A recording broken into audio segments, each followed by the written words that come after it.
I didn't want to speak about the overall policy of rent control, but in your explanation, you had mentioned that, and you paraphrased the New York Times by saying that if rent control is deregulated or ended in New York City. Say that again. I'm sorry, I missed it. You had basically paraphrased the New York Times by saying if we go the path of rent deregulation, New York City would be on essentially a path of unaffordability. I forget what word you actually used, but you basically said it would be a disaster.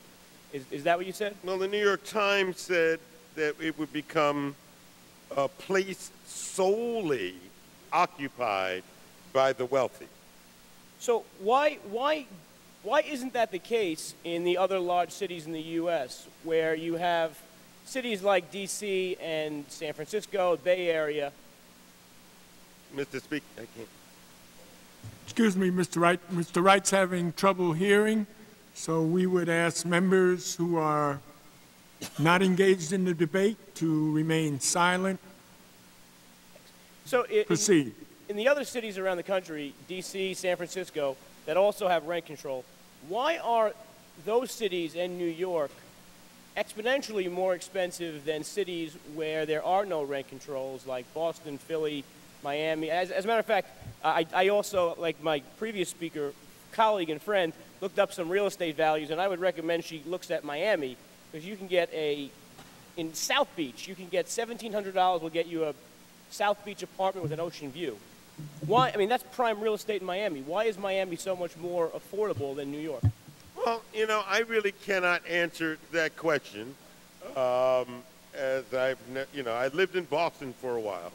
But you're talking about a city of New York City, which has I guess it's the largest city in the world. Nobody has the population that we have, number one. You're also talking about a city that's the financial capital of the world. You're also talking about other cities that, I don't know, what is the population of Miami? I don't know. 2 million? Do you know? I don't know. About 2 million, I think. I don't know. Well, we have 1.2 million people in Manhattan alone. So, so we're talking about apples and oranges but that said, here. So I cannot answer your question. The previous speaker spoke about some high real estate prices in some of the most desirable locations in New York City. I'm talking about, South Beach, Miami. You're on the beach. This is where you want to live in Miami, and it's almost 20% of the cost that the previous speaker highlighted. I mean, why is Miami so much more affordable without rent controls than other cities with? I don't know, but I can tell you this. I remember Miami. Ms. Glick, why do you rise? Okay. Mr. Borelli, yield for a moment. Would you yield, Mr. Borelli? Yes, ma'am. Mr. Borelli yields. Very brief. Where do people work when they live in South Beach? I imagine they just, mosey on the beach all day. So, thank you, Mr. Borelli. Thank you. No, right. Asked and answered, Mr. Borelli. Would you like to continue with Mr. Wright? And that's it, to that point, but we're also talking about cities like Denver and Boston, and Miami has wonderful business opportunities as well. But let's talk about some of the specifics of this bill. Portions of this bill go into penalties on landlords who don't meet warranties of habitability. Is that correct? Am I reading that right? Yes. I mean, essentially, Mr. Borelli, one of the prime reasons why we are suffering, I think, with the apartment shortages that we're suffering with, is that, and I think there are a couple of reasons. One is vacancy decontrol, but the other is that there are a tremendous amount of tenants, me included, as a tenant. I live in the same rent-stabilized apartment that I grew up in. So, me included, that have suffered under various harassment techniques from landlords. Certainly, so we thought it very, very important that if a landlord is found to have breached the warranty of habitability, and certainly in trying to harass a tenant and going to court and in terms of trying to, I guess, willfully and intentionally trying to get them out of the apartment so that landlord can raise the price, we decided to put some civil penalties on some harassment. So what, but, I mean, this is not where I was originally going, but then answer this question. Why would we want to set up two classes of victims where if you're a tenant in a rent stabilized apartment and you're being harassed by your landlord, which is horrible, why Sure. should you be able to receive a criminal remedy against this landlord when a person who's not living in the same building or the same block, for argument's sake, could not get? So I'm not understanding why you're So talking about if classes two people of on the victims. same block are getting harassed by their landlord, and it rises to the level of a criminal penalty as this bill allows, why would one tenant be able to have their landlord press charges, criminal charges, and other ones wouldn't? Well, I mean, and as I said, I'm still not really sure what you're talking about, but, you know, landlords are harassing some tenants probably more than others in that they want, you know, some tenants may not be paying the amount of rent that the landlords may think that that apartment should be But getting. there's no empirical data or any type of data to indicate that rent-controlled apartments tenants are being harassed more than market-rate apartments. I'm sure there is. I'm sure some folks have done studies somewhere. I'm just not aware of them. As I said, I myself in the development where I live, a 1,300 apartment development, which is the sister development to Stuyvesant Town. Many, and I've seen and I've gone to court with a number of senior citizens. I've gone to court with a number of tenants who have been harassed by by landlords that have owned the development. Right, but I guess the question really is why? Why give that Why? ability to one class of tenant and not Well, another? why? Let me just tell you why. Why? Because if you have a rent-stabilized tenant who's paying maybe like $500, $600, $700 for an apartment, the landlord will get more money once that tenant leaves. The landlord will so-called fix up the apartment and charge at least 20% more for the rent. So the And so that has future profit is what... the harassment of tenants has certainly gone to the destabilization of apartment developments and destabilization of our communities, Okay. as far as I'm concerned. On another point, Yeah. since obviously we're talking about the warranty of habitabilities, this bill, can you explain actually the formula that a landlord recovers money when they lay out a capital improvement?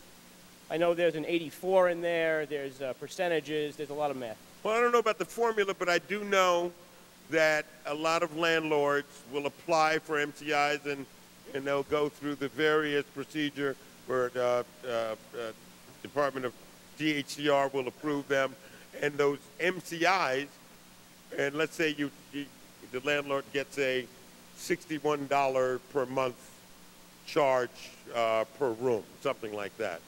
But those MCIs are folded into the rent and go in perpetuity. But We maintain from this bill that MCIs should be viewed as surcharges. Right. And those surcharges should only last the life of how much the MCI costs. So essentially the bill, as soon as the new roof or whatever it is paid, that surcharge is eliminated. That's right. So there's no incentive on the side of a landlord for doing these improvements. I don't know about incentive, but if if you go to wherever you bought that suit from and and it's a lovely suit, I may add, maybe you got it in Staten Island somewhere. You have to tell me where your tailor is. Will do. Certainly that once you're finished paying for that suit, you don't need to pay more for it, do you? No, but Yes or no? Yeah, you don't need to pay more for it. So no. we think the same analogy and the same process applies to, let's say, a new roof or to a new I mean, elevator. basic economics, excuse me. When you make an investment in something, you want an ROI. It's not a suit where you're buying a commodity or a commercial purchase. You're actually trying to return on your investment. My point is that if we started out by saying you're increasing criminal penalties on people who aren't maintaining buildings, but at the same time, you're lessening the incentive for landlords to make improvements to the building because why? There's nothing in it for them.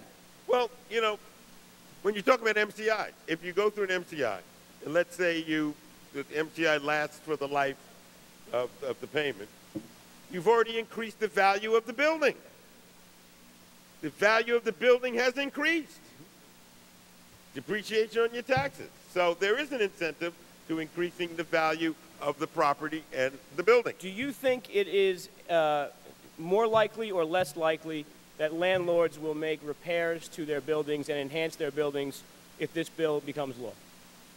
I think it'll be just as likely for them to make the repairs as if they've always done. Listen, we've gone through many years of rent stabilization, and I think it's, and landlords want bang for their buck.